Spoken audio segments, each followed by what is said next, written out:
La Guinée équatoriale ferme ses frontières pour une durée indéterminée. Il s'agit, selon les autorités équato-guinéennes, d'éviter l'infiltration de groupes qui peuvent tenter de déstabiliser la campagne présidentielle qui démarre ce 3 novembre 2022. Dans ce registre, c'est dans le même registre que plusieurs Camerounais sont rapatriés au 237 depuis quelques jours pour situation irrégulière. Seulement, dans cette opération, plusieurs des nôtres dénoncent des dérives. Certains évoquent la xénophobie, la torture, des détentions et expulsions forcées. D'où cet arrêt de ce soir dans le débrief de l'actualité pour parler de cette coopération entre le Cameroun et la Guinée équatoriale. Mesdames, Messieurs, bonsoir.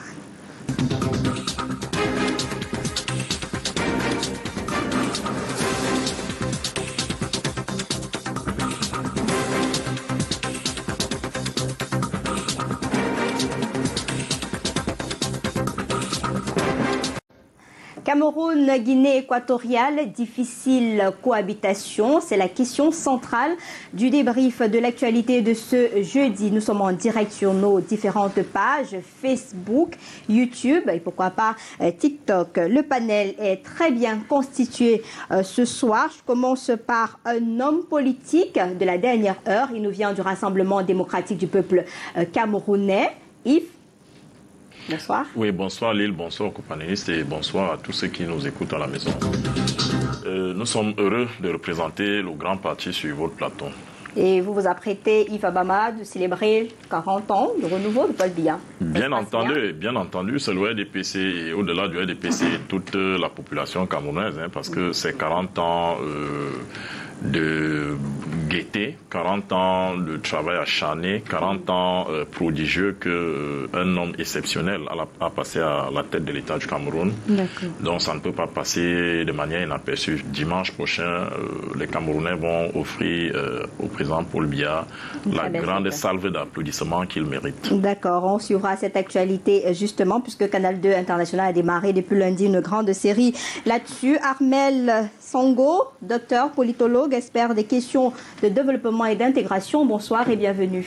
Bonsoir Lille, bonsoir à mes companélistes et bonsoir à toute la galaxie panafricaine de Canal 2 qui nous regarde à travers le monde.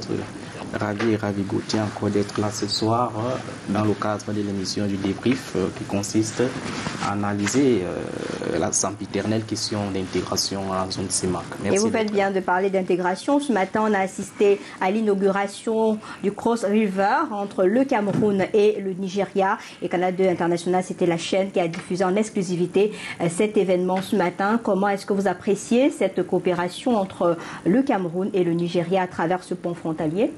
Oui, je pense que c'est un acte qui rime en tant que symbole très fort d'intégration parce que vous savez que l'intégration n'est pas seulement le reflet des pays voisins, c'est-à-dire comme on a souvent parlé de l'intégration à la zone CEMAC, on pense que géographiquement c'est les pays qui sont côte à côte, mais l'intégration peut aussi être le reflet d'un marché économique. Et vous savez que le marché économique passe également par la démographie. Et le Nigeria a cet avantage comparatif d'être non seulement un pays voisin du Cameroun, mais aussi détient une population énorme qui peut constituer un marché important sur lequel le Cameroun peut capitaliser en termes d'avantages économiques. Merci à vous. Alors, Cissé Bamaga également sur ce plateau, homme politique qui nous vient du FSNC. C'est toujours avec beaucoup de plaisir qu'on vous reçoit. Bonsoir et bienvenue, Cissé. Merci, Lynn. Bonsoir à tous les panélistes, surtout à mon ami Yves Abama. Bien qu'il soit d'un autre bord politique, nous sommes amis, très amis d'ailleurs. Et même alliés. Oui, allié par allié d'ailleurs. Donc je salue tous les Camerounais qui sont éparpillés dans les pays du monde entier, la diaspora, je ne sais pas, les pays voisins, les pays d'Afrique de l'Est, l'Ouest, etc. Je salue particulièrement tous les militants du FSNC qui sont très nombreux et qui ont, je sais que si vous me permettez, qui ont fait une action très forte du côté des Yagoua, qui ont assisté, comme d'autres partis politiques d'ailleurs, ces personnes qui souffrent d'inondations et de manquements. Merci une fois de plus de nous avoir invités. C'est avec un réel plaisir que je suis là une fois de plus ce soir. Et je voudrais arracher de vous une réaction sur cette actualité qui vient de tomber concernant le sport avec le tribunal français qui ordonne donc le maintien des relations contractuelles entre la Société internationale et la Fédération camerounaise de football au titre de 2 contrats de partenariat, équipementier et de licence conclus le 10 janvier 2020 jusqu'au terme du contrat au 31 décembre 2023. Le coq reste dans la basse-cour. Écoutez, Lynn, moi je suis un homme politique, bien que j'aime le foot, je suis un peu très gêné souvent de parler. Juste un seul mot, votre réaction. Un seul mot, ce que j'ai envie de dire aujourd'hui, à moins de 3 semaines du mondial, c'est que nous devons être mobilisés autour des Lions indomptables et tout ce qui peut nous distraire en dehors de ce qui peut apporter les Lions indomptables plus haut, pour que le président Samuel Eto'o, vous vous rappelez, il a promis aux Lions indomptables, au pays, à l'Afrique, au monde entier que 7 matchs, nous pouvons remporter ce mondial. Moi, j'ai envie de dire que ce soit le Coq, que ce soit One Horse, que ce soit, excusez-moi de la pub, Puma, Nike et tout ça. C'est la performance des Lions indomptables et j'ai envie de vous dire la communion autour des 2 matchs qui nous restent, qui va se faire autour des Lions indomptables qui comptent aujourd'hui. J'ai envie de dire Lion for Life. Nous croyons que nous allons revenir à Yaoundé avec une meilleure des performances dans l'histoire. Et demain, le débrief sport va certainement s'appesantir sur cette question. Ça fait partie de l'actualité du jour. Et la seule dame sur ce plateau, nous avons le plaisir de la recevoir. C'est une première avec nous. Elle nous vient du cabinet du président de la Commission nationale des droits de l'homme du Cameroun, Judith Espérance Tsemo. Bonsoir et bienvenue. Bonsoir Lille, merci. Bonsoir à tous les copanélistes. Bonsoir à l'ensemble des Camerounais et à toute la hiérarchie et les collaborateurs de la Commission des droits de l'homme du Cameroun. Nous sommes reconnaissants de pouvoir sur ce plateau prendre la parole et représenter la Commission des droits de l'homme du Cameroun sous les instructions du président, le professeur James Mwangi Kobila, qui a bien voulu nous faire confiance pour porter ici la voix de la Commission. Merci. Et je vais rester avec vous puisque vous êtes le point focal chargé des questions de la Guinée équatoriale, parce que la Commission a engagé des procédures depuis l'année dernière pour cette question de rapatriement des Camerounais. Actuellement, au niveau de la Commission, quelle est la situation des Camerounais qui ont été rapatriés ? Comme vous l'avez si bien dit, Lille, la Commission des droits de l'homme du Cameroun suit cette actualité de près depuis que la première vague de remous a été enregistrée en novembre 2021. Puisque, de par la loi de 2019 qui fonde la Commission des droits de l'homme du Cameroun, elle a mandat de s'auto-saisir des questions de violation des droits de l'homme, la Commission s'est saisie de cette question de par toutes les actualités qui faisaient état notamment des Camerounais qui étaient séquestrés dans des stades notamment. Et donc, le 17 novembre, la Commission a saisi sa consoeur Commission des droits de l'homme de Guinée équatoriale par correspondance acheminée par voie diplomatique. Suite à cela, l'ambassadeur de Guinée équatoriale a demandé d'être reçu en audience par le président de la Commission des droits de l'homme du Cameroun. Ça a été le cas le 16 décembre 2021. Et il nous a fait savoir qu'un délai de 3 mois avait été donné pour que les compatriotes puissent régulariser la situation. À l'expiration du délai, donc le 25 mars 2022, la Commission, le président de la Commission a demandé à être reçu en audience par l'ambassadeur qui lui a accordé cette audience. Et au terme de cette audience, l'ambassadeur a bien voulu rassurer la Commission sur le fait qu'aucun Camerounais ne se trouvait privé de liberté en Guinée équatoriale parce qu'il se trouvait en situation d'irrégularité sur le territoire. Donc nous avons continué de suivre cette actualité et nous avons remarqué une certaine accalmie. Malheureusement, le 20 octobre, nous avons tous assisté à ce qui s'est passé. Et depuis lors, la Commission a premièrement dépêché le point focal que je suis au ministère des Relations extérieures pour s'enquérir auprès de notre institution régalienne sur la question de relations extérieures, de la réalité du terrain. Mais on ne s'est pas arrêté là. La Commission a dépêché le chef de son antenne du Sud, à la frontière. À qui aussi, À la frontière, qui a accueilli, qui a vu ces vagues de Camerounais accueillir. Les cas préoccupants ont été, ils ont, sous la houlette du chef d'antenne, les cas préoccupants de violation des droits de l'homme ou des cas qui constituaient des abus ou des personnes qui étaient en situation de souffrance, peut-être de par la nature même du déplacement ou du transport, ont reçu l'assistance qu'ils doivent recevoir dans ce genre de circonstances. D'accord, on reviendra de fond en comble sur les actions menées. Alors Yves, on a la campagne présidentielle lancée depuis ce 3 novembre du côté de la Guinée équatoriale. Les frontières terrestres sont fermées. Est-ce que vous comprenez que ça soit un élément justificatif pour renvoyer tous les Camerounais, entre guillemets, en situation irrégulière dans le pays? Bon, écoutez, je ne suis pas sûr déjà que ce sont les Camerounais uniquement qui ont été sortis de Guinée au motif de cette élection. Ça, je suis pas sûr parce que j'ai entendu dire que à côté de ces Camerounais, il y avait des Nigérians, il y avait des Ghanéens, bref, il y a des étrangers. Et c'est une opération menée par un pays souverain qui veut clarifier un peu la situation des étrangers sur son sol. C'est normal, c'est une opération normale. Là où le bas blesse, c'est ces images que nous avons vues sur les réseaux sociaux où des gens sont traités avec très peu de dignité, pour ne pas avec beaucoup d'animosité même, et ça interroge. Je suis heureux de ce que la représentante de la Commission nationale des droits de l'homme développe un certain nombre d'éléments ici qui nous montrent que ils se sont mis au travail et que la diplomatie camerounaise, sans faire des bruits, a quand même pris un certain nombre de mesures pour essayer de savoir ce qui se passe. Parce que dans une Afrique, dans une zone où on parle d'intégration et où ça coince à chaque fois, dans un environnement où le Cameroun reçoit sur son territoire pratiquement toute l'Afrique sans que les uns et les autres soient mal à l'aise, on a de la peine à comprendre que ces traitements-là soient infligés aux Camerounais par un voisin immédiat. Vous savez, les liens socio-culturel qu'il y a entre les populations camerounaises et les populations de Guinée. Donc c'est incompréhensible, et vraiment le motif d'une élection, le motif de la mise à jour des dossiers de certains étrangers sur son sol ne peut pas suffire, vraiment, il ne peut pas suffire pour expliquer entre guillemets une telle barbarie. Je voudrais signaler que la dame a parlé de 2021, mais les remous. Mais il y avait l'alerte qui avait déjà été lancée depuis. Les remous remontent à plus que cela, c'est-à-dire que les difficultés des étrangers de manière générale, et puis des Camerounais en particulier, en Guinée équatoriale, remontent à plus loin que ça. On parle de, peut-être, il y en a qui disent, les mauvaises langues, je ne sais pas si c'est vrai, qui disent que depuis que le pays s'est découvert d'autres puits de pétrole, la richesse est arrivée, et à un moment donné, on se dit qu'on n'a plus besoin des gens. Je ne sais pas, c'est l'économiste qui a parlé, le docteur qui a parlé tout à l'heure d'un marché, opportunité d'un marché. Quand vous essayez de voir la Guinée, c'est combien en termes de population, sans mépris aucun. Est-ce qu'une entreprise guinéenne peut vraiment s'en sortir dans cet espace si on ferme les frontières, quand on sait qu'on produit pour vendre?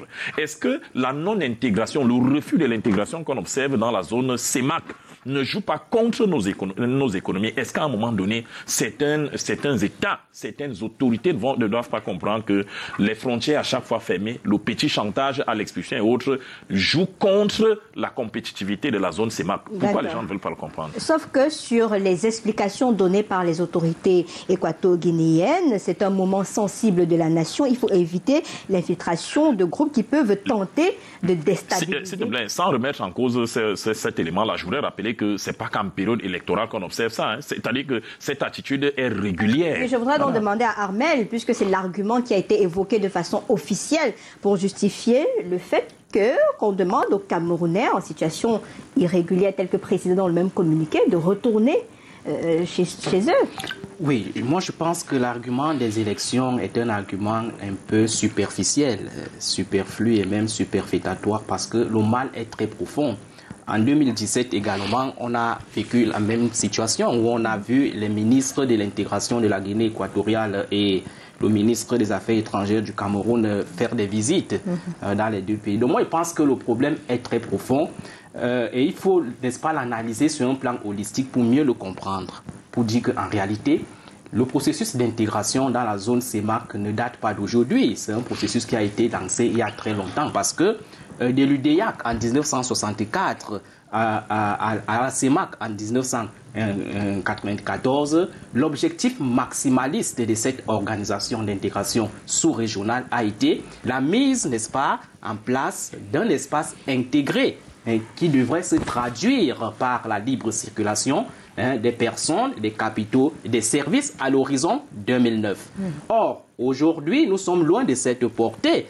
D'accord, puisque la CEMAC aujourd'hui ne constitue pas à proprement parler ni une zone de libre-échange, ni une union douanière, conformément aux théories de l'intégration théorisée par l'économiste Balassa. Parce que vous savez que l'intégration, pour qu'elle soit effective, il faut 5 étapes. Zone de libre-échange, union douanière, marché commun, marché unique et union économique et monétaire. Lorsque vous voyez, n'est-ce pas, le fonctionnement du processus d'intégration de la CEMAC, vous vous demandez à quel niveau nous en sommes.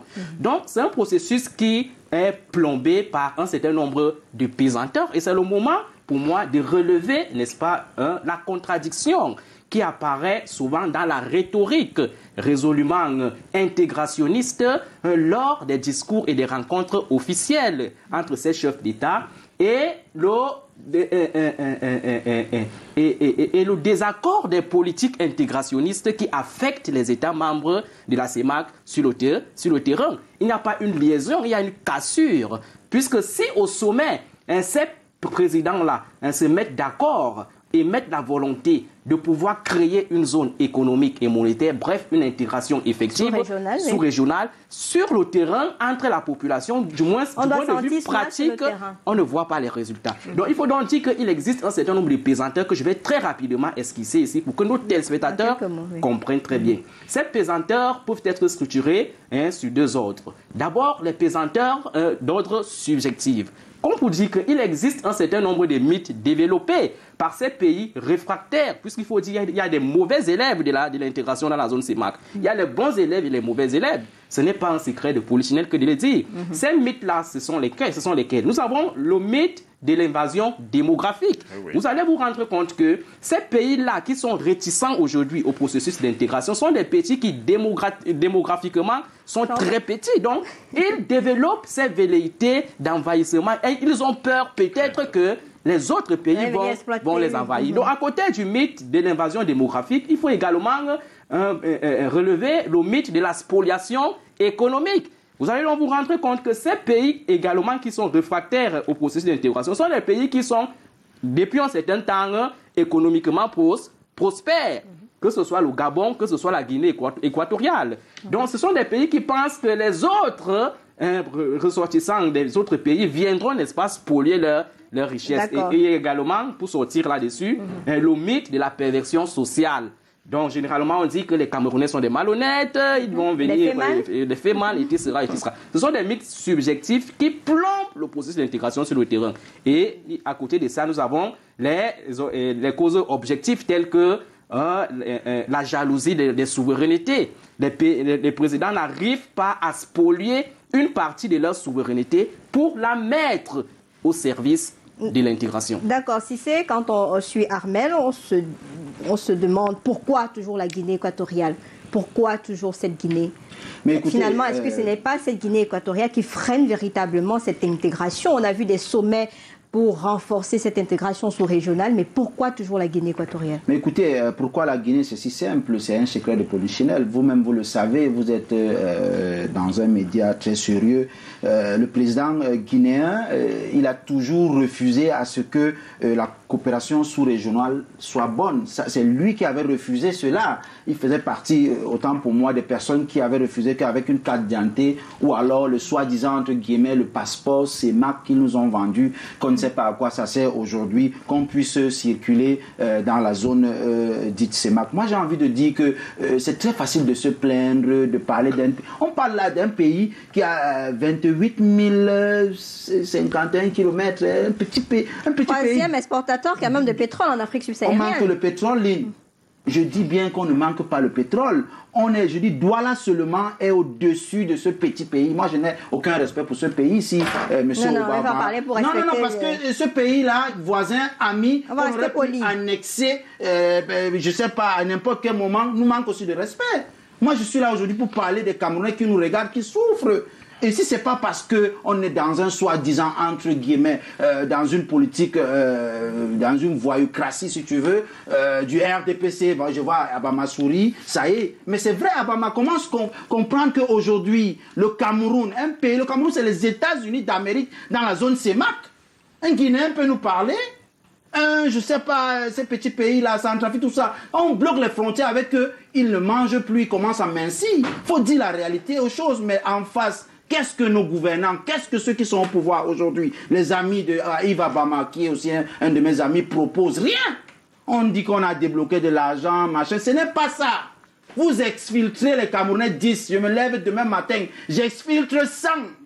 Guinéens, 100, je mets aussi à côté. Il y a eu un président de la République dans la semaine. Vous savez quand même qu'on a un chef de l'État qui est pacifiste et qui a les moyens. Est-ce que vous savez qu'avant de venir dans cette émission... Laissez-moi poser la question, vous relancez s'il vous plaît. Vous savez quand même que le chef de l'État, c'est quelqu'un de pacifique. Il a sa façon à lui de gérer de tels conflits.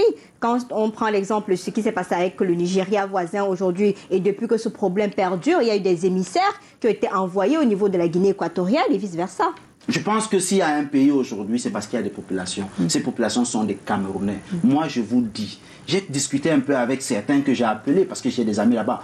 On a pris des Camerounais comme ça, même leur téléphone, ils n'ont pas pu vous sortir comme ça. Il y a des Camerounais qui ont des comptes en banque. Il y a des Camerounais qui ont des biens, des boutiques. Il y a des Camerounais qui ont des business là-bas. On les a pris comme ça, on les a jetés dehors. Qu'est-ce qu'on fait ? Qu'est-ce que l'État du Cameroun propose? Est-ce que le fait d'envoyer l'avion débloquer, je ne sais pas, tel million, tel milliard pour aller chercher le Cameroun, c'est ça la solution? Le chef de l'État a débloqué 125 millions de francs. La solution, ce n'est pas ça. La solution, c'est qu'aujourd'hui, nous avons besoin que les Camerounais soient respectés. Mais vous voyez des petits pays, le Qatar, le Koweït, les petits pays de Golfe manquent de respect aux Camerounais, Dubaï, tout ça. Le Cameroun, un pays, les États-Unis d'Amérique, de l'Afrique centrale, mais arrêtons un petit peu. Moi, j'ai envie de dire que vous avez même compris le mot que les autorités guinéennes ont choisi de prendre, qui sont en train de dératiser, sont en train de se débarrasser. Comme quoi, il y a beaucoup de violence, il y a beaucoup de banditisme là-bas. Donc, ils pointent les Camerounais. Mais on s'en fout.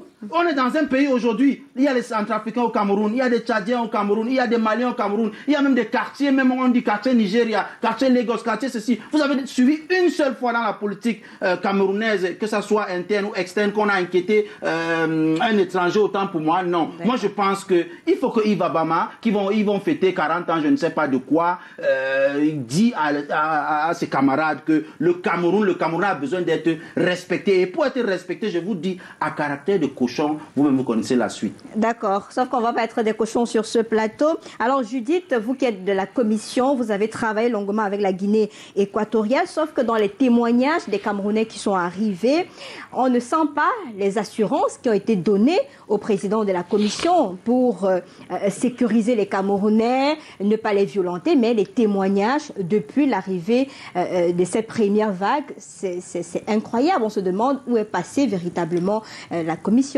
pour régler et prendre cette affaire véritablement à bras-le-corps. Écoutez, le rôle de la commission dans cette affaire consiste essentiellement à préserver les droits des citoyens camerounais. La commission a pour mission la promotion, la protection des droits de l'homme et la prévention de la torture dans les lieux de privation de liberté. Et donc, quand nous parlons de protection, nous parlons de nous assurer que s'il y a des cas de violation, qu'on puisse enquêter, qu'on puisse investiguer et que des éventuelles réparations soient envisagées, que la prise en charge de ces cas. Nous sommes là pour amener l'État à prendre ses responsabilités vis-à-vis de ses citoyens concernant le respect de leurs droits.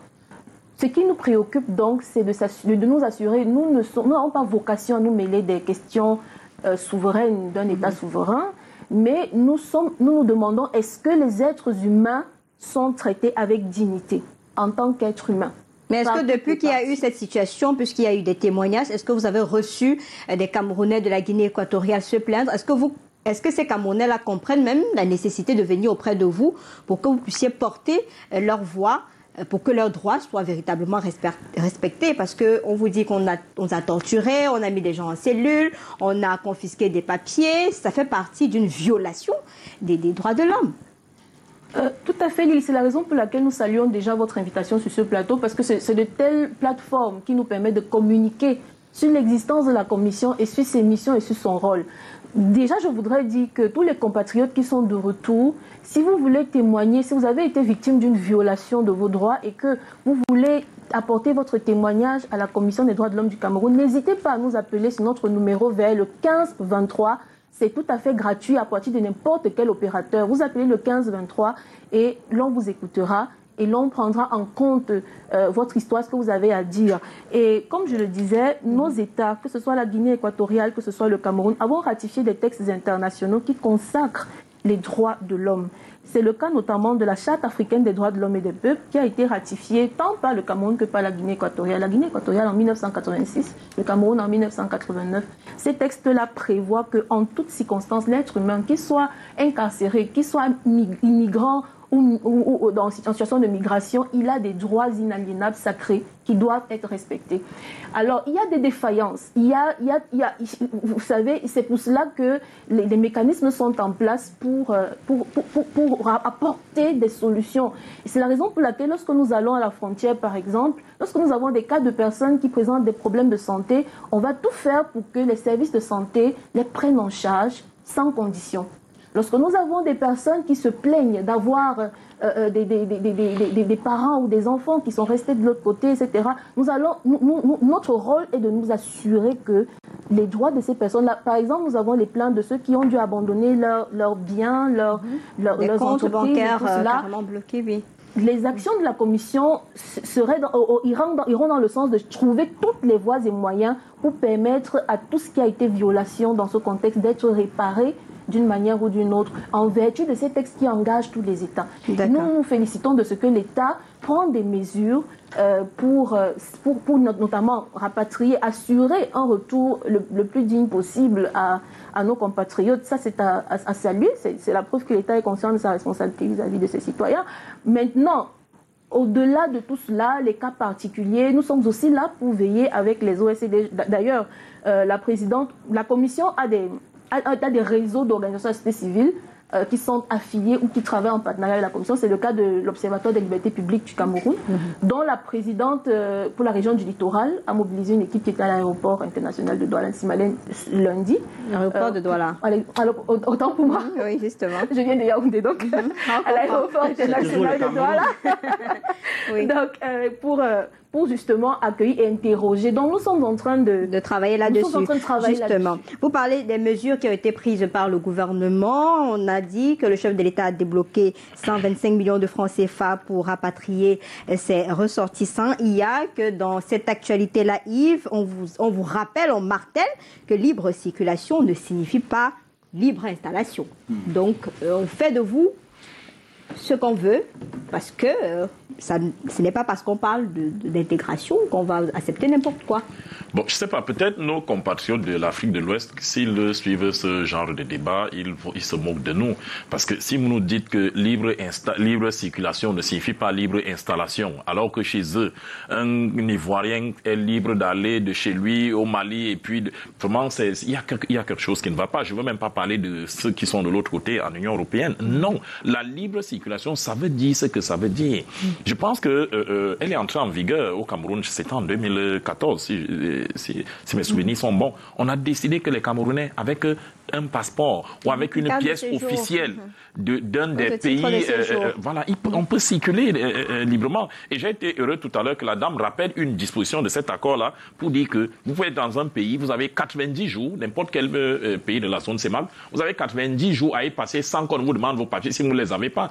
Au-delà des 90 jours maintenant, essayez de vous mettre en règle. Est-ce que les autorités contrôlent tous ces détails-là? On ne pense pas avec tout ce qu'on entend sur le terrain. Je voudrais rapidement revenir sur un élément parce que je comprends l'intervention de Cissé Bamaga quand il se fâche un peu, il hausse le ton. Voilà, non, il utilise ces mots-là. Quelque part, c'est l'émotion de celui qui a vu ses compatriotes être refoulés de façon sauvage et c'est quasiment normal. Mais je voudrais lui signaler que le Cameroun, dans son jeu diplomatique, ne considère pas qu'il y a des grands États, des petits États. Ce mépris-là, vous ne l'aurez jamais, mépris entre guillemets, vous ne l'aurez jamais de la part de la diplomatie du Cameroun. Nous considérons nos partenaires de façon égale. Mais nous disons que nous comprenons les Camerounais qui pensent aux mesures de rétorsion, parce qu'en diplomatie, il y a également les mesures de rétorsion. Il en a parlé. Les Camerounais qui pensent forcément, c'est à cause de ce qu'ils voient sur le terrain. Mais comme nous sommes un pays de droit, comme nous ne voulons pas causer aux autres du tort, et vous savez, le Cameroun, c'est le grand frère de la zone. Un grand frère ne peut pas suivre un petit frère qui s'agite, entre guillemets, si vous comprenez la métaphore. Sauf qu'on a des enfants qui souffrent, qui pleurent. Oui. Moi, j'ai par vu rapport des à ces enfants, vraiment... Oui, par rapport à ces enfants qui souffrent, qui pleurent, la diplomatie très discrète du Cameroun est en train de faire un travail. Et j'ai envie de vous dire que les cas, par exemple, dont madame parlait tout à l'heure, les biens abandonnés, les comptes bancaires, tout ça et autres, la diplomatie camerounaise est en train de travailler sérieusement là-dessus pour que nos compatriotes qui avaient déjà des biens de l'autre côté ne les perdent pas. Et les Camerounais ne sont pas les seuls à le faire. J'insiste sur le fait que ne donnons pas le sentiment au quartier que c'est un problème contre les Camerounais. Non, c'est pas seulement les Camerounais, c'est un problème contre tous les étrangers. Donc on a vraiment traité même de façon internationale. La première cible de façon importante, ce sont les Camerounais. Peut-être la proximité. Mais je voudrais vous dire que le Nigeria aussi est, en termes de densité humaine, dans l'immigration en Guinée, c'est impressionnant. On est quand même du mur qui était déjà en train d'être construit. Bien sûr. Oui, ce sont des velléités qu'il faut dénoncer. Parce que quand vous prenez tous les cadres de référence en matière d'intégration au niveau de la zone CEMAC, et là je vais parler sous le contrôle du docteur, c'est-à-dire que ce soit le plan d'action d'Abuja, de Lagos, que ce soit le traité d'Abuja, ou même ce traité de 1994 là. Voilà, je pense que c'est le traité d'Abuja. Ou alors l'accord de Cotonou en 2000.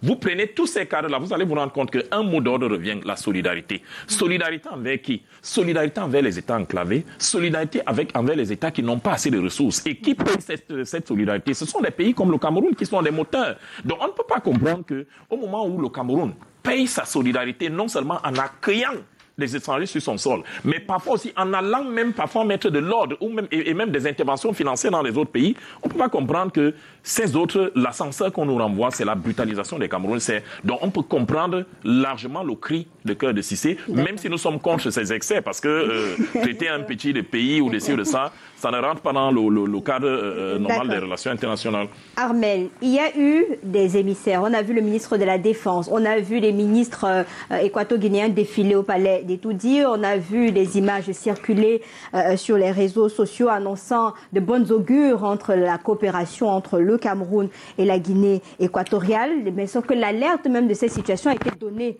depuis. La question que je voudrais vous poser, est-ce que c'était évitable? Est-ce que c'était ce dernier cas en date dont on parle avec le rapatriement depuis le lundi dernier, est-ce que c'était évitable? Je pense que c'était difficilement évitable parce qu'en réalité, le problème est beaucoup plus dans la mentalité. Parce que l'intégration, pour qu'elle soit effective dans une zone, il faudrait d'abord qu'elle soit une véritable mentalité dans les esprits. Parce que ce sont les esprits qui vont travailler pour que cette intégration-là soit implémentée sur le terrain. Moi, je pense que ce qui se passe aujourd'hui entre la Guinée équatoriale et le Cameroun, et du moins les actions que nous sommes en train de vivre aujourd'hui, augurent de lendemain très somptueux pour le continent africain et pour la zone CEMAC en particulier, parce que nous sommes dans un contexte marqué par la mondialisation. Et l'intégration aujourd'hui est un instrument de gestion de la mondialisation. Pour que vous soyez fort, efficace dans la mondialisation, il faudrait que vous soyez regroupés. Il faudrait que... Dans cette zone de libre-échange continentale. Il faudrait créer des régionalismes pour parler avec unanimité et univocité sur un certain nombre de problématiques au sein des concerts des nations. Donc je pense qu'aujourd'hui, lorsqu'on voit le voisin direct de la Guinée équatoriale qui expulse les Camerounais et d'autres compatriotes africains, cela montre que l'Afrique a encore du chemin à parcourir. Nous sommes en train de travailler de plus en plus pour l'unité du continent africain. Et je pense que la force de l'Afrique, la libération de l'Afrique passera indubitablement par cette unité-là. Et les forces exogènes le savent très bien et travaillent quotidiennement pour que cette unité-là ne soit pas effective. Il ne faudrait pas qu'au sein de l'Afrique également, que nous, Africains, que nous leur donnons raison en faisant de pareilles choses. Donc moi, je pense qu'il est important que les mauvais élèves de l'intégration, parce que nous avons au sein du continent des bons et des mauvais élèves. Et nous avons des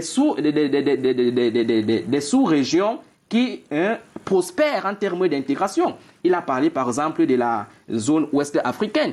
Nous avons également la SADC du côté de l'Afrique de l'Est. Je pense que c'est des exemples qui devraient inspirer l'Afrique centrale pour que le continent africain qui est, n'est-ce pas, disséqué en 5 sous-régions travaille ensemble pour l'unité finale de l'Afrique afin de se libérer contre la domination occidentale. Si c'est sur le terrain, cette situation a déjà des impacts. Fermeture des frontières terrestres.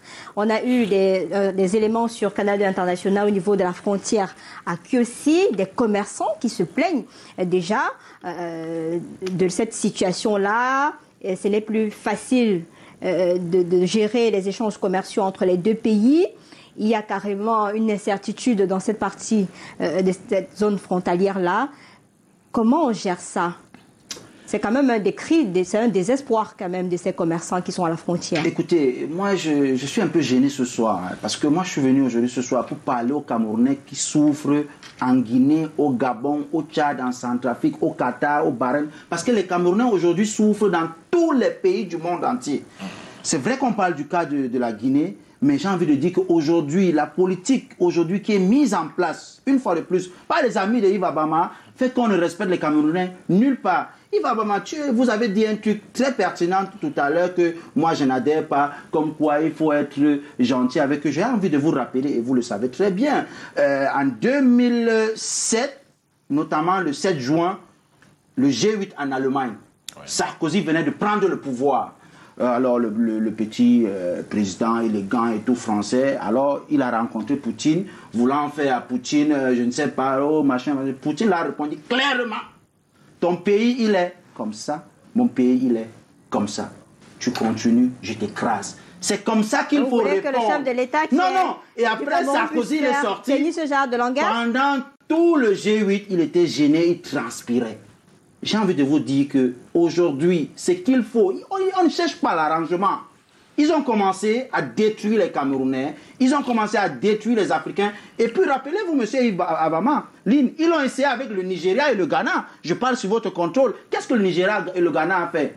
Peut-être que le docteur qui est sur le plateau va vous en dire plus. Moi, je dis qu'aujourd'hui, ces pays-là, ces petits pays-là, ces quartiers du Cameroun, qu'on aurait pu annexer. Ils n'ont aucun respect pour nous, Yves Abama. Ne nous respectent pas. Pourquoi les respecter? Yaoundé doit normalement mettre une réunion de crise en tant que grand frère de la CEMA, comme vous avez parlé, appeler avec urgence, SOS, une réunion où tous ces pays-là doivent se rencontrer à Yaoundé. Et Yaoundé doit mettre maintenant ces pays-là au pas, comme on dit au quartier. Et voilà ce qui peut sucrer, ce qui peut rendre à l'aise le petit Camerounais, la petite Camerounaise qu'on a arrêtée. On a arrêté une dame, j'ai échangé avec elle. Une dame qui a son argent 7 millions dans une microfinance, son téléphone, sa télé, tout. Et dès qu'on a arrêté la dame, vous ne savez pas, monsieur Yves Abama, ces petits Guinéens-là entrent et ils commencent à piller les biens. Vous savez que ça fait très mal.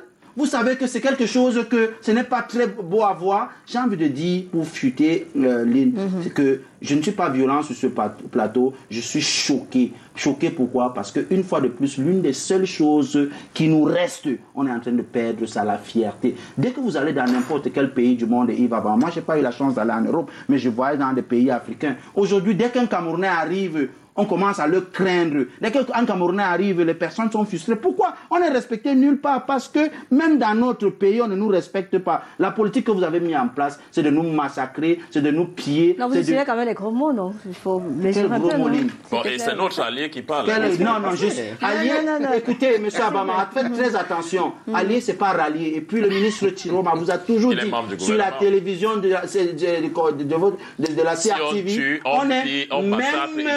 on est même salon, différentes chances. Et puis, vous êtes braqués, vous dans le RDPC, même que certains partis politiques d'opposition, je suis pas là, vous donnent des propositions qui peuvent sortir le Cameroun de la gabégie, du voyoutisme qu'on est, de la voyocratie. Vous ne voulez pas, vous ne faites qu'à vos têtes. Vous allez débloquer des milliards pour fêter, je ne sais, 40 ans de quoi dimanche, alors qu'il y a des Camerounais qui souffrent, qui ont besoin que le chef de l'État, son excellence, pour lui tape la main sur la table pour des résolutions fortes. Alors, Judith, il y a des cas exprimés là. Qu'est-ce que la commission compte faire maintenant? Parce qu'il y a urgence aussi. C'est-à-dire laisser les débats politiques, mais il faut un travail de fond. Il ne suffit pas de dire j'ai été reçu par l'ambassadeur, par le consul, on a eu des assurances. Il faut travailler véritablement sur le terrain parce que des Camerounais ont été dépouillés de leur dignité. À tort ou à raison. Merci Lille, mais déjà, avec votre permission, permettez que je dise un mot parce que l'une des missions de la Commission, c'est de contribuer au développement d'une culture de paix. D'une culture de paix.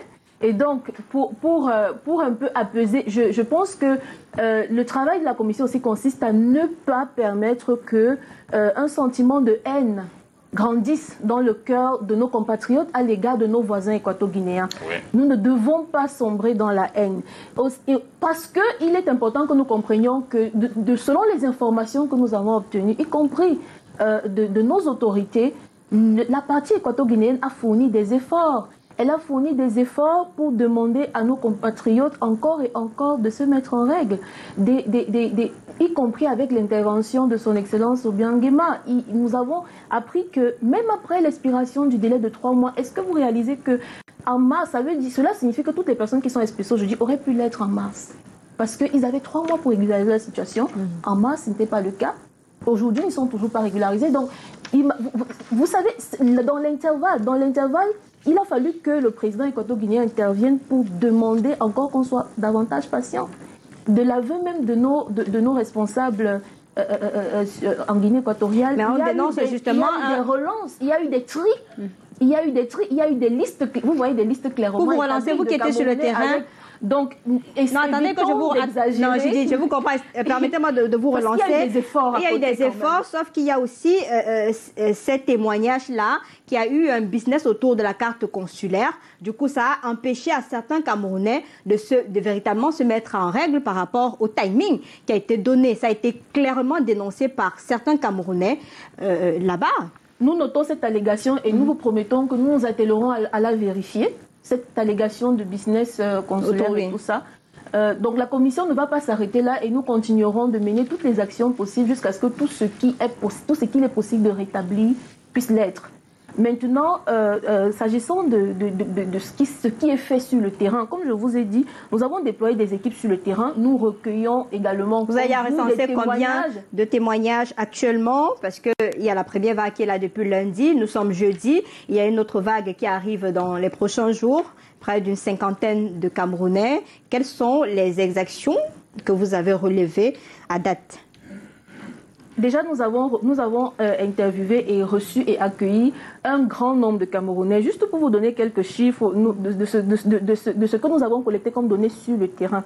Nous savons que 400 personnes ont été refoulées le 29 octobre, 146. Le même jour, involontairement, 400 personnes, volontairement 146. Le 30 octobre, 180. Le 1er novembre, 180, etc. Donc, vous voyez, et à Douala, nous savons que, tout le monde le sait, c'était une 50aine de Camerounais qui sont arrivés par ce vol. Il y a d'autres vagues qui arrivent dans les prochains jours. Et autant de personnes, écoutez, nous avons aussi, la Commission n'a pas des moyens illimités. Nous travaillons dans la limite des moyens qui nous sont disponibles. C'est aussi l'occasion d'en appeler notamment au gouvernement qui, de par les principes de Paris, a l'obligation de doter la Commission des droits de l'homme de toutes les ressources dont elle a besoin pour assurer ce rôle de veille, de sentinelle, pour toujours interpeller l'État de sa responsabilité par rapport. Donc, si nous avons plus de moyens, nous ferons davantage de choses et nous comptons faire davantage de choses. Mais croyez-nous, à la Commission, nous travaillons d'arrache-pied. Nous travaillons... à la Commission, il n'y a pas forcément d'heures de travail. Il faut dire que le procès Mangué... Je peux vous témoigner cela parce que personnellement, j'ai demandé avec les cas d'exaction sur des Camerounais, est-ce que la commission doit véritablement rester les mains croisées? Il est temps d'agir, de voir même cette commission-là sur le plateau de télévision pour dire à ces Camerounais quelle est la procédure à suivre. Tout à fait, Lille. Et ce que je voudrais dire, c'est que je ne veux pas ici rentrer dans le jeu de où il y a eu une Camerounaise qui a eu telle situation à l'arrivée. Je vous dis, il y a des cas. Nous avons reçu des cas. La procédure, il y a eu des situations, des droits à la santé, des droits de propriété, intégrité physique, surtout morale, l'intégrité morale de ces Camerounais. Donc, il y a des situations, il y a des cas que nous sommes en train de suivre, que nous sommes en train de gérer. Pour l'instant, il s'agit déjà de s'assurer que ce qu'il faut déjà s'assurer, c'est que la vie, qui est le droit le plus sacré de ces Camerounais qui reviennent, soit préservée, que leurs droits basiques, qu'ils aient à manger, qu'ils aient accès aux soins de santé, qu'ils aient un logement, d'une manière ou d'une autre, quand ces minimums sont assurés, et puis avec le temps qu'ils puissent avoir accès à un emploi, leur droit au travail, qu'ils puissent se réinsérer dans le tissu économique maintenant, avec le temps aussi, que leur droit de propriété, pour les cas avérés de violation de droit de propriété, qu'ils puissent rentrer en possession de leurs droits, s'il y a des cas de séparation de famille, qu'il y ait des regroupements familiales, etc.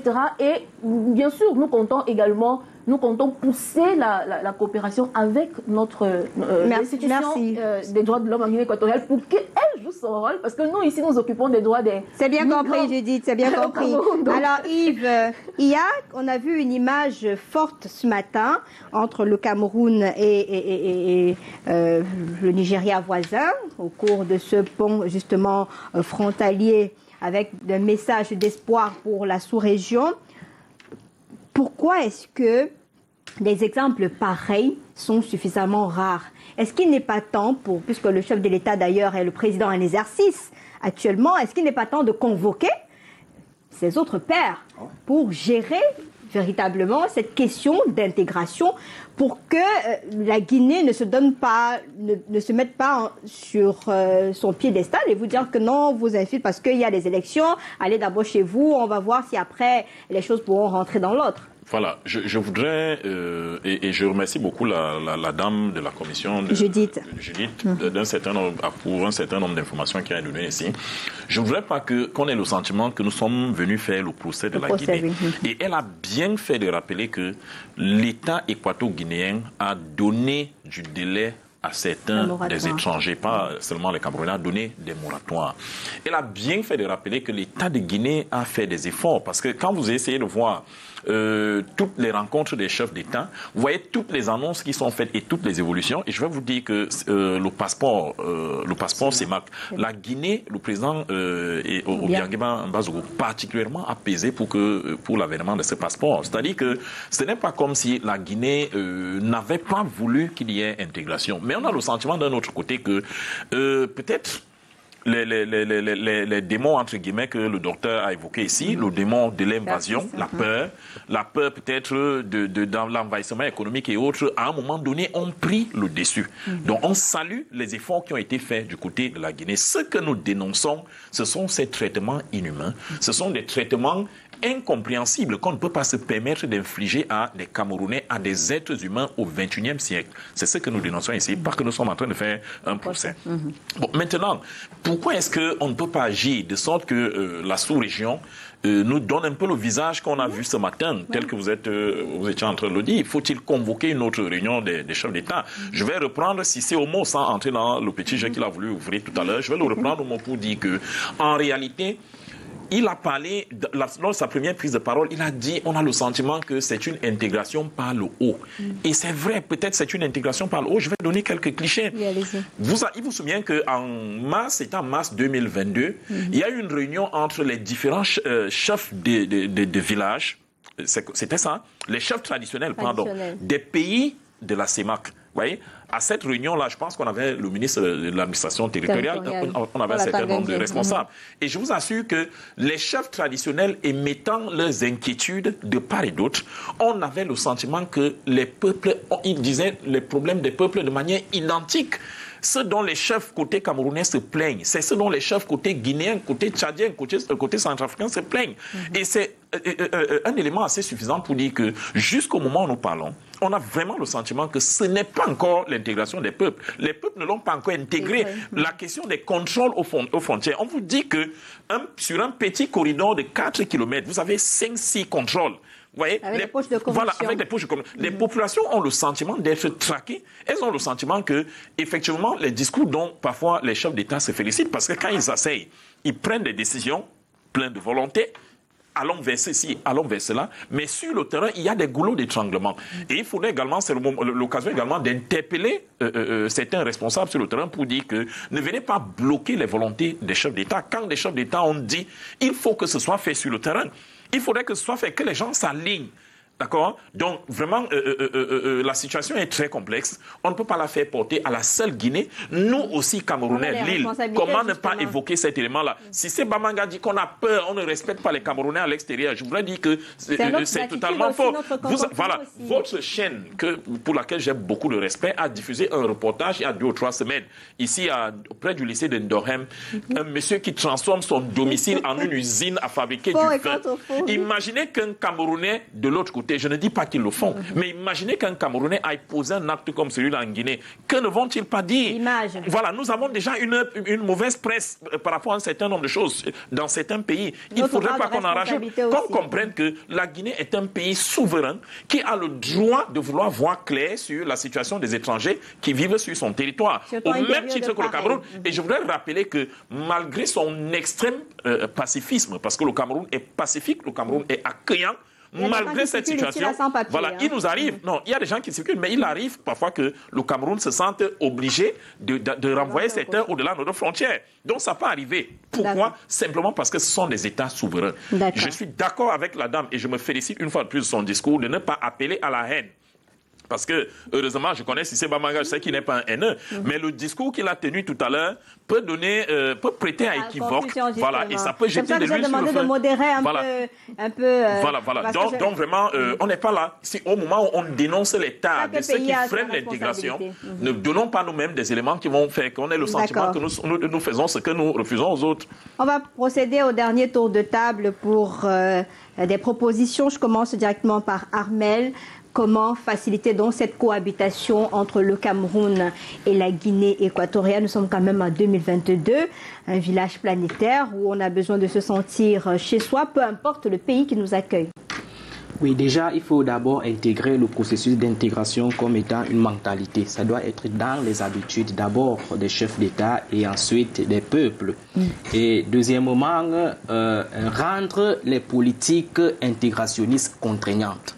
D'accord. Il faudrait que les politiques qui organisent l'intégration dans la sous-région CEMAC puissent être accompagnées d'une certaine contrainte pour que les États ou alors les mauvais élèves qui s'hasarderaient à ne pas les observer soient sanctionnés. Je pense que cela participerait à respecter et à booster le processus d'intégration dans la zone CEMAC. Autre chose également, je voudrais également faire une proposition dans le sens du Cameroun pour dire que jusqu'ici, nous savons que le Cameroun a toujours privilégié la diplomatie douce et c'est une diplomatie qui jusqu'ici a montré ses preuves et des résultats sur le terrain. Mais dans les relations internationales, il est parfois surtout important de privilégier les 2 types de diplomatie parce que vous savez, il y a 2 types de diplomatie dans les relations internationales. Nous avons la méthode soft et nous avons la méthode hard. Donc le bon dirigeant est celui qui sait, n'est-ce pas, faire une bonne adéquation, un savant mixage entre les deux. Il est parfois important aujourd'hui pour le président Paul Biya de travailler dans ce sens-là pour frapper la main sur la table quand il le faut parfois pour que le Cameroun soit respecté. Et pour terminer, je pense que si ces 3 choses sont implémentées, le processus d'intégration pourra réussir dans la zone CEMAC. Est-ce qu'il ne faudrait pas une communication officielle de la CEMAC sur cette problématique d'intégration pour véritablement réveiller brutalement, si vous permettez l'expression, les pays de la sous-région? Écoutez, moi, je donne pour terminer des solutions simples. Je pense que, comme au quartier, il faut d'abord que l'État du Cameroun, le gouvernement, essuie les larmes de ce que cette ONG a déjà fait venir au Cameroun. Vous avez parlé de 300, 400, je ne sais plus le bon chiffre. 400, 160, que le chef de l'État, son Excellence Paul Biya et Madame Chantal Biya reçoivent ces Camerounais, essuient leurs larmes en leur donnant de l'argent, en leur proposant des formations, en leur donnant beaucoup de choses qui va leur donner espoir et qui va faire ce que les gars redémarrent leur vie. Ça, c'est la première proposition. La deuxième proposition, le chef de l'État, son Excellence Paul Biya, en tant que grand frère de la CEMAC, grand pays, États-Unis de la CEMAC, doit convoquer rapidement une urgence de réunion, mettre les petits pays là, parler que voilà, clairement, Monsieur, moi, je suis venu pour parler aux Camerounais. Je ne suis pas venu pour parler aux gens qui sont dans les bureaux, qui ont déjà cousu les habits du RDPC pour la fête de dimanche. Je suis venu parler aux Camerounais qui Tu es invité à cette fête? Ça, je ne viendrai pas. Vous êtes des alliés. La troisième chose, il faut que le RDPC comprenne que ça use de diriger bien les Camerounais. Tous ces manquements que depuis 40 ans qu'on n'a pas, vous avez encore le temps de vous rattraper. Parce que, Lynn, on parle comme ça. Si le pays était bien, si le pays était ndolé, comme on dit au quartier, c'est que les gars ne vont pas en Guinée, au Koweït, au Qatar. Les Nigérians sont là-bas. Le pourquoi? Cameroun, monsieur. Les Ghanéens, ils sont pourquoi? Le Cameroun est un pays que je vous dis vrai, monsieur Yves Abama. Peut-être que s'il fallait compter en Afrique, il n'y a pas 2-3 pays qui vaut le Cameroun. On est un pays en miniature. On a tout.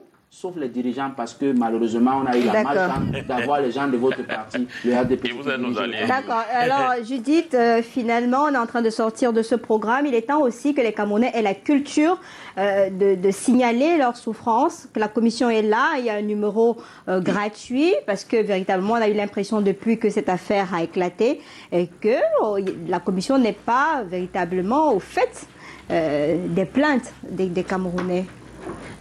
Merci encore Lille. Déjà avec votre permission, permettez que je corrige. La Commission des droits de l'homme du Cameroun, CDHC, n'est pas une ONG. C'est une institution nationale de souveraineté mise en place par la loi de 2019, du 19 juillet 2019. Avec mon président, le professeur Mwangé. Voilà. Donc, nommé par le chef de l'État. Voilà. Du coup, c'est l'expression de la volonté du président de la République à faire respecter les droits de l'homme au Cameroun. Tout à fait, au titre des engagements internationaux de l'État, notamment les principes de Paris. Alors, pour sortir, déjà je voudrais dire, je le redis encore, la commission est sur le terrain. La commission est antenne de région, on dit ça comment? Au siège, on est sur le terrain. Là où on peut être sur le terrain au niveau du siège. Au littoral, on est sur le terrain à travers l'antenne, à travers l'OLPC. Au sud, on est à la frontière. Vous voulez qu'on fasse quoi de plus? Nous sommes sur le plateau aujourd'hui. Donc nous sommes là pour dire que, justement, beaucoup meurent par ignorance. Il y a beaucoup de souffrances qui peuvent être évitées. C'est vrai, notre État n'a pas peut-être tous les moyens d'un très grand État, mais il y a des ressources, il y a des moyens, il y a des textes, il y a des lois, il y a des institutions. Il y a beaucoup de souffrances qui peuvent être évitées si elles sont portées à la connaissance de qui de droit. Et vous avez un numéro. Chaque fois que la commission est saisie d'une allégation de violation des droits de l'homme, elle fait de son mieux pour s'assurer que les autorités compétentes sont saisies de l'affaire et elle suit. Et le numéro, donc qui est réservé. Donc, le 15-23. Donc, c'est le 15-23, numéro vert, c'est gratuit. Vous appelez et vous pouvez vous exprimer, et puis vous pouvez aussi venir, vous pouvez écrire si vous aimez écrire. Le siège de la commission est situé à Yaoundé, à Hippodrome, la rue Hippodrome Maïtur, en face du Haut-Commissariat de Grande-Bretagne. Et vous êtes disponible d'ailleurs sur les différentes plateformes.